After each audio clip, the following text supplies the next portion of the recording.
Hi and welcome to this video. My name's Kasper Johansen and I'm your YouTube philosopher. In this video I'm gonna be talking about the American election that's coming up in a few days.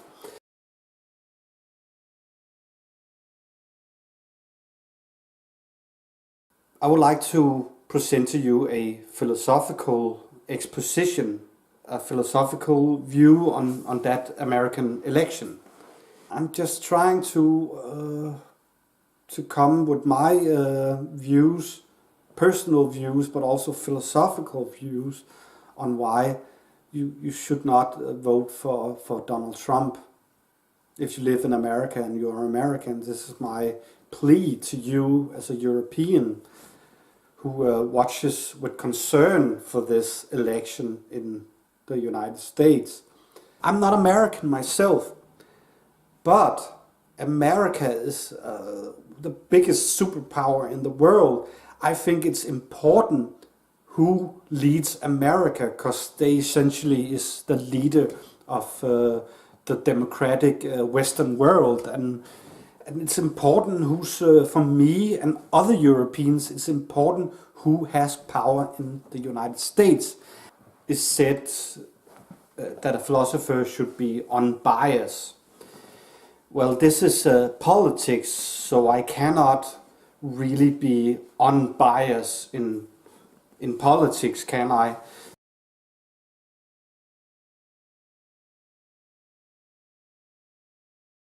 I'm gonna use Plato as my man to help me in this endeavor of explaining to you why you should not vote for Donald Trump.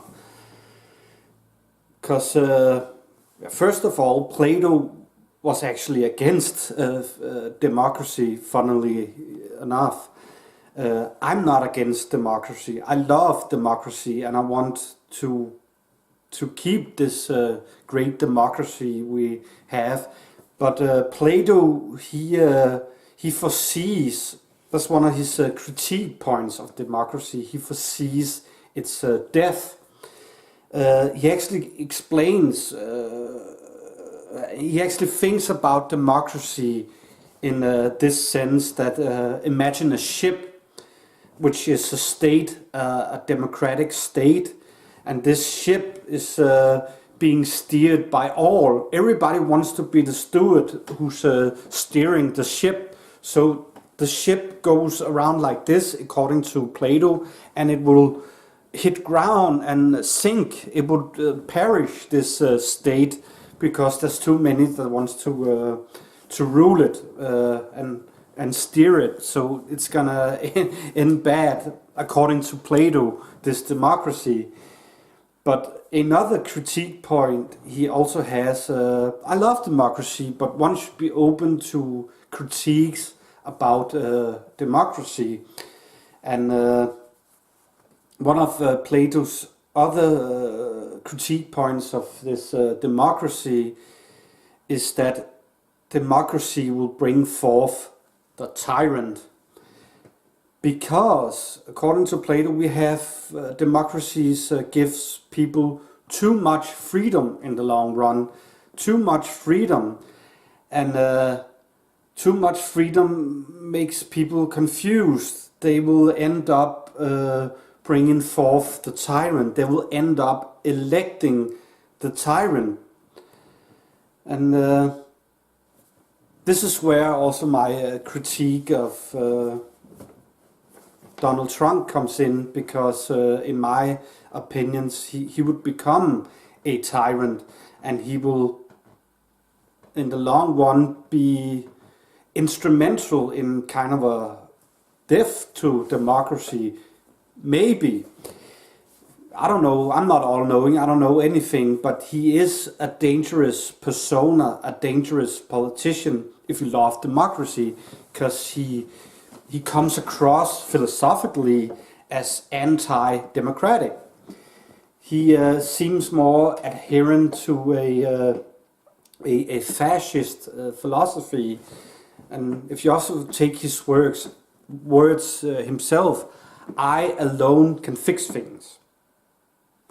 And that's also what every tyrant and dictator has always said, that they alone could save us, and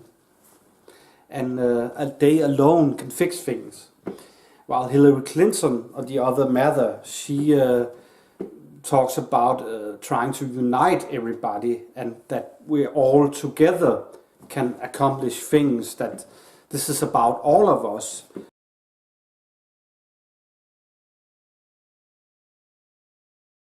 Back in ancient Greece, a lot of philosophers had a problem with in a democratic state, that the idea of a demagogue.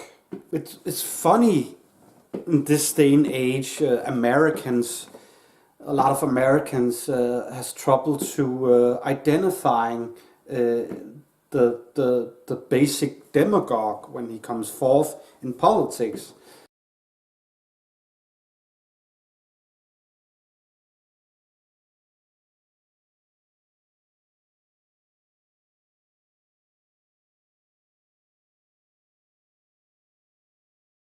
If you think about it, a demagogue has very basic tools to try to persuade people to think in a specific way, and elect the demagogue to give the demagogue the power.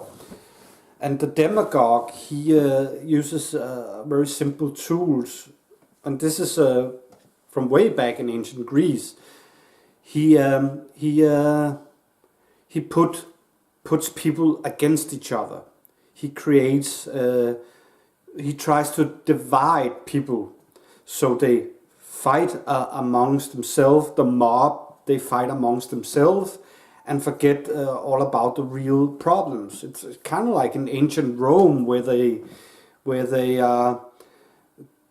as long as they get entertainment and bread, people won't think about what's really going on and how they can make things better, because they're entertained and they have bread.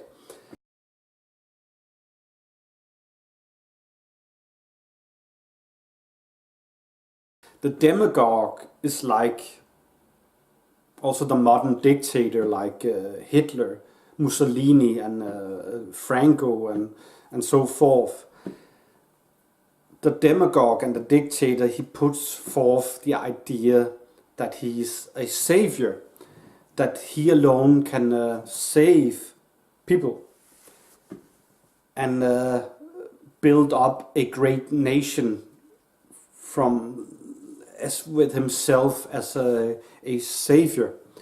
Hitler did it. He wanted to revive Germany's greatness and the Aryan race greatness, and he was called der Führer, the leader, the one you should rally behind, and he will lead Germany to greatness. That's what Hitler promised. Mussolini, he did the same thing in Italy. And most demagogues and dictators have this strategy of putting themselves forward as a savior, that they alone can fix things and lead a nation to greatness. Considering what Donald Trump says, he alone can fix things, and he will make America great again. Basic demagogue tool. Another thing also the demagogue or a dictator uses is he puts the blame on a specific kind of people and says, if we rid our nation of this group of people, everything shall be great again. Hitler, he had an idea of the Jews who were conspiring with the economics and making all these financial problems. They had all the wealth in Germany, according to Hitler. And if Germany got rid of all the Jews and cleanse the whole nation from Jews and their kind, Germany would be great again. And it's the same thing with a lot of dictators. They divide people and put them against each other. Donald Trump, according to him, if America is rid of Mexicans and illegal aliens and Muslims in the long run, terrorists, America will be great again. It's the same basic strategy as the common dictator and demagogue uses. I'm not saying in this video that Donald Trump is a demagogue and a dictator. I'm saying he acts like he could be one of them. And that's the dangers, I think, of voting for a guy like Donald Trump, that he has apparently these characteristics of the demagogue and the tyrant dictator.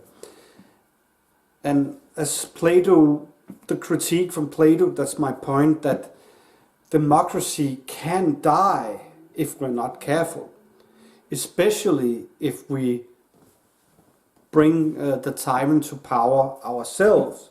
That's the danger that also was in the German democracy in the 1930s. They elected Adolf Hitler themselves.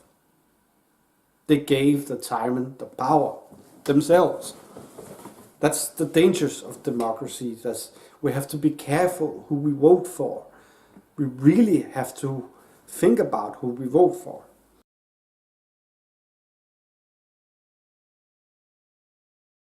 Another idea from Plato is the idea of the ideal statesman, the ideal politician. That is a man who has virtues like rationality and reason, like morals and ethics. And this is what drives the ideal statesman, according to a lot of Greeks actually, not just Plato, that they have these virtues of being a moral, wise, reasonable, kind of like an idol for us others. We will look at this ideal statesman and think of him as wise and a moral character that one should look up to when one should think about how one should behave when being a good moral person. You can look at this ideal statesman and you can reflect, should I be more like this ideal statesman? And also when you look at Donald Trump, he doesn't appear to be a big moral idol or a very wise man. Most critics of Donald Trump agrees he's not a very wise man, and he's not a big moral man. He's degrading towards women and handicap and Mexicans and so forth, Afro-Americans even, and he doesn't seem like a guy who's fueled by moral principles, and he doesn't care about those things. He calls this is just being politically correct, and I'm against establishment. This argumentation. Also a thing, the ideal statesman has reason and rationality as a great driving force. He has this reflective, rational mind. And in our modern days, rationality and reason is also adherent to science. We have this green plant and a glass of water here because we have global warming that jeopardize the whole ecosystem and global warming and so forth. Donald Trump doesn't believe in climate change. So, from that deduction, you can actually say in many ways he doesn't really adhere to science. In that sense, he doesn't really adhere to reason and rationality. This is not his driving force. His driving force seems to be that he just wants power. And that is why I'm afraid that he will become the tyrant.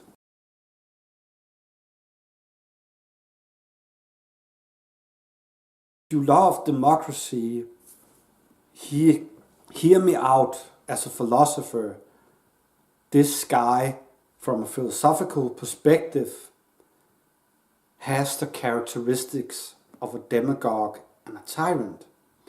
And he is, in all of his policies and all of his words, he is more anti-democratic than democratic. Yes, Donald Trump, he might surprise us all to become a great American president. Anyway, if he's elected. But I generally believe and understand him to be a dangerous man, to be granted the power of the American democracy, and he might be instrumental in the long run. He might be instrumental for the first sign of the death of the modern democracy.